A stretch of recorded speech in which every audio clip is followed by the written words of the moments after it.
দেববাণী, শুক্রবার 19শে জুলাই 1895।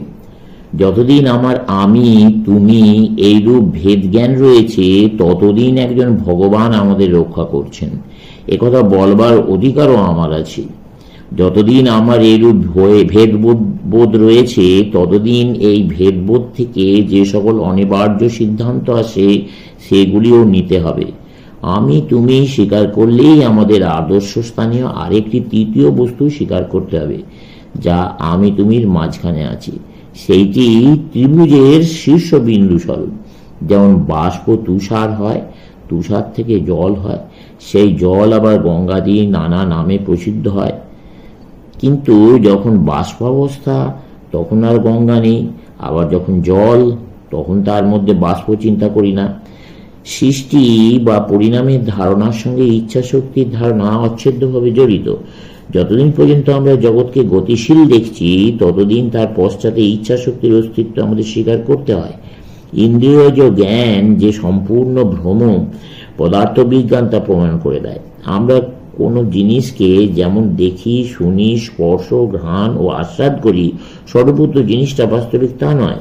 বিশেষ বিশেষ প্রকারের স্পন্দন বিশেষ বিশেষ ফল উৎপন্ন করছে, আর সেইগুলি আমাদের ইন্দ্রিয়ের ওপর ক্রিয়া করছে। আমরা কেবল আপেক্ষিক সত্যই জানতে পারি। সত্য শব্দ সৎ থেকে এসেছে, যা সৎ অর্থাৎ আছে, যেটি অস্থি স্বরূপ, সেটিই সত্য। আমাদের বর্তমান দৃষ্টি থেকে এই জগৎ প্রপঞ্চ ইচ্ছা ও জ্ঞান শক্তির প্রকাশ বলে বোধ হচ্ছে। আমাদের কাছে আমাদের অস্তিত্ব যতটুকু সত্য, তার নিজের কাছে সগুণ ঈশ্বরের অস্তিত্ব ততটুকু সত্য, তদপেক্ষা অধিক সত্য নয়। আমাদের রূপ যেমন দেখা যায়, ঈশ্বরকেও তেমনি সাকারভাবে দেখা যেতে পারে। মানুষ হিসেবে আমাদের একটি ঈশ্বরের প্রয়োজন। আত্মস্বরূপে আমাদের ঈশ্বরের প্রয়োজন থাকে না।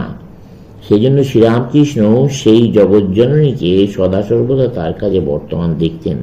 তার চারপাশে অন্যান্য সকল বস্তু অপেক্ষা তাকে বেশি বাস্তব বলে দেখতেন। কিন্তু সমাধি অবস্থায় তার আত্মা ব্যতীত আর কিছুর অনুভব থাকতো না। সেই সগুণ ঈশ্বর ক্রমশ আমাদের কাছে এগিয়ে আসতে থাকেন। শেষে তিনি যেন গলে যান। তখন ঈশ্বরও থাকেন না, আমিও থাকে না, সব সেই আত্মায় লীন হয়ে যায়। চেতনার জ্ঞান একটা বন্ধন। সৃষ্টি দেখে স্রষ্টার কল্পনার রূপ এক মত আছে। তাতে এর উপাধি সৃষ্টির পূর্বে বুদ্ধির অস্তিত্ব স্বীকার করে নেওয়া হয়। কিন্তু বুদ্ধি যদি কিছুর কারণ হয়, তবে তা আবার অপর কিছুর কার্যস্বরূপ। একেই বলে মায়া। ঈশ্বর আমাদের সৃষ্টি করেন, আবার আমরা ঈশ্বরকে সৃষ্টি করি, এই হলো মায়া। সর্বত্র এইরূপ চক্রগতি দেখা যায়। মন দেহ সৃষ্টি করছে, আবার দেহ মন সৃষ্টি করছে। ডিম থেকে পাখি, আবার পাখি থেকে ডিম, গাছ থেকে বীজ, আবার বীজ থেকে গাছ। এই জগৎ প্রপঞ্চ একেবারে বৈষম্যে পূর্ণ নয়, আবার পুরোপুরি সমভাবাপন্নও নয়। মানুষ স্বাধীন, তাকে এই দুই ভাবের উপরে উঠতে হবে। এই দুটোই নিজ নিজ প্রকাশভূমিতে সত্য বটে, কিন্তু সেই যথার্থ সত্য, সেই অস্থিস্বরূপকে লাভ করতে গেলে আমরা এখন যা কিছু অস্তিত্ব, ইচ্ছা, চেতনা, করা, যাওয়া, জানা বলে জানি, সেসব অতিক্রম করতে হবে। পৃথক বা স্বতন্ত্র জীবাত্মার প্রকৃত ব্যক্তিত্ব নেই।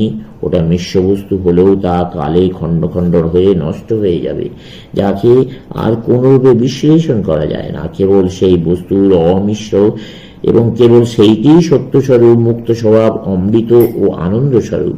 এই ভ্রমাত্মক স্বাতন্ত্র্যকে রক্ষা করবার জন্য যত চেষ্টা, সবই বাস্তবিক পাপ। আর ওই স্বাতন্ত্র্যকে নাশ করবার সমুদয় চেষ্টাই ধর্ম বা পুণ্য। এই জগতে সবকিছুই জ্ঞাতসারে বা অজ্ঞাতসারে এই স্বাতন্ত্র্যকে ভাঙবার চেষ্টা করছে। চারিত্রনীতির মোরালিটি ভিত্তি হচ্ছে এই পার্থক্য জ্ঞান বা ভ্রমাত্মক স্বাতন্ত্র্যকে ভাঙবার চেষ্টা, কারণ এইটি সকল প্রকার পাপের মূল। চরিত্রনীতি আগে থেকেই রয়েছে, ধর্মশাস্ত্র ওই নীতি পরবর্তীকালে বিধিবদ্ধ করেছে মাত্র। প্রথমে সমাজে নানাবিধ প্রথা স্বভাবতই উৎপন্ন হয়ে থাকে, সেগুলি ব্যাখ্যা করার জন্য পরে পুরাণের উৎপত্তি। যখন ঘটনাসমূহ ঘটে যায়, তখন সেগুলি যুক্তি বিচারের চেয়ে উচ্চতর কোনো নিয়মেই ঘটে থাকে। যুক্তি বিচারের আবির্ভাব হয় পরে ওইগুলি বোঝবার চেষ্টায়। যুক্তি বিচারের কোনো কিছু ঘটাবার শক্তি নেই। এ যেন ঘটনাগুলি ঘটে যাবার পরে সেগুলির জাবর কাটা। যুক্তিতর্ক যেমন মানুষের কার্যকলাপের ঐতিহাসিক হিস্টোরিয়ান।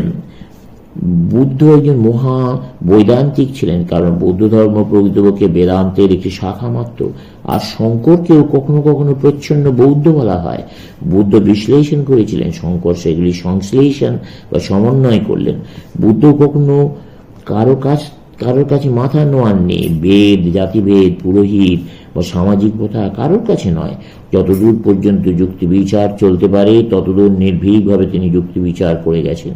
এরূপ নির্ভীক সত্য অনুসন্ধান, আবার সকল প্রাণীর প্রতি এমন ভালোবাসা জগতে কেউ কখনো দেখেনি।